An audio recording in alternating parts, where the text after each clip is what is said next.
We got high hopes for you, seriously. There's some work to be done out there. Well, let me thank the Commandant, the faculty, the class of 2026 for the honor of being here today and join my fellow recipients. Too many people here to talk individually about how much you've meant to me over the years, but certainly Lieutenant General Roger Schultz, not just for his military career, not for his support of the foundation, but also for the magic of getting the Army Museum built at Fort Belvoir.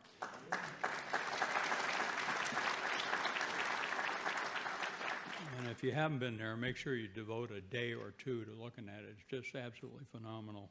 AUSA, of course, played a major role in that also. Colonel Ruth Collins, President and CEO, been here 25 years. The voice, the memory of the post, devoted not just to the foundation, but to supporting the members.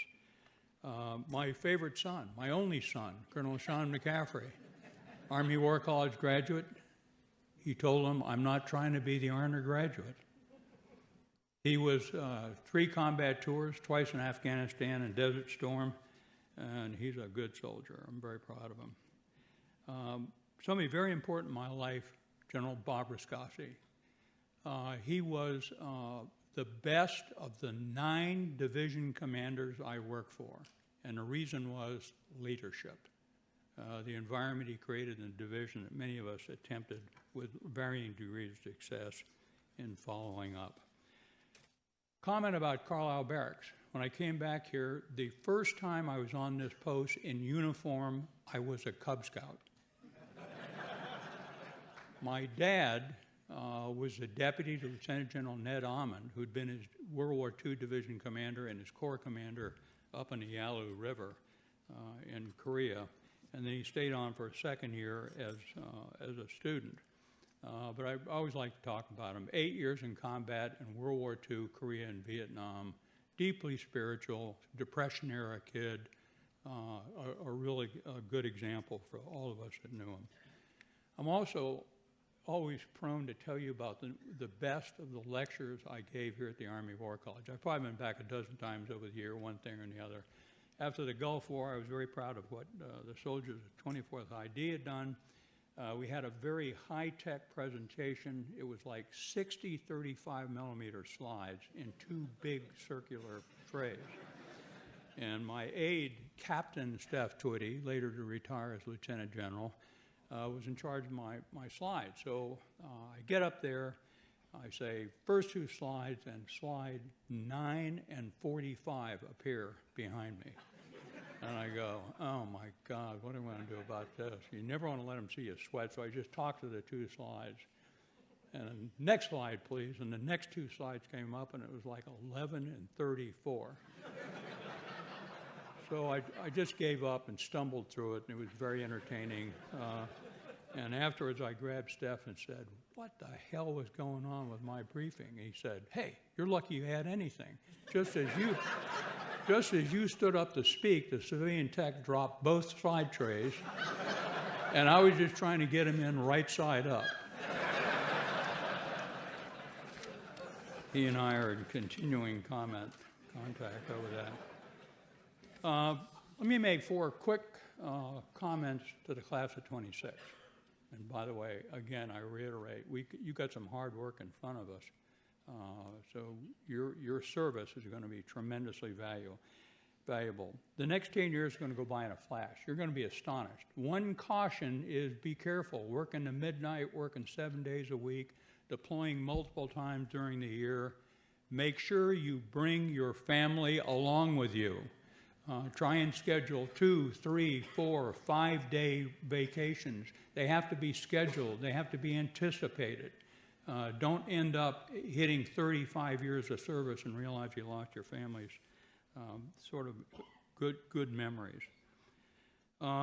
Second comment. I think this is the best graduate school in the country, the Army War College. It's astonishing faculty. They actually teach. They don't spend their time gone doing research.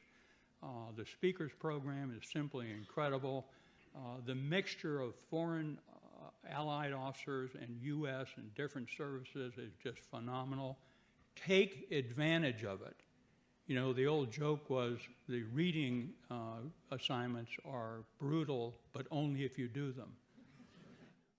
And it's important for you to really grab, particularly in the seminar groups, and when you find out your next responsibility, go round up faculty and fellow students that have some knowledge in that and take advantage of them. Third point, you got here because you're good. You're not quite sure how good you are. The Army is. When you left your last assignment, you were an acknowledged, successful expert on what your main business was in the service. The next assignments for the next 10 years, you may not have a clue. You got to go into a permanent learning environment and find out who the experts are in the new venue. And finally, and this is channeling my hero, General Colin Powell, and also the U.S. Ambassador to NATO, a wonderful man. When you get assignments in your future jobs and you're being asked to develop a course of action, a white paper, a strategy, an operational concept, make sure you use the best military judgment in putting together your ideas. If you anticipate the political, economic, bureaucratic forces you're going to face and tailor it to that, the whole system doesn't work. So be objective, get it out there in the public, and then let these other legitimate forces take control. Closing comment, General Art Dean, who has been one of my partners in the drug issue for a better part of 20 some odd years. He was a great soldier, had a distinguished career, but for over 20 years he joined me and others in trying to create an environment throughout the country. I think it was more than 4,000 coalitions Art managed to put together, in which the key was dealing with adolescents and making sure that they hit age 19 or later without being involved in drug use, which includes alcohol. So, Art, I thank you and the many others that we worked with over the years in that laudable goal. Class of 2026, good luck to you. Thanks for your service.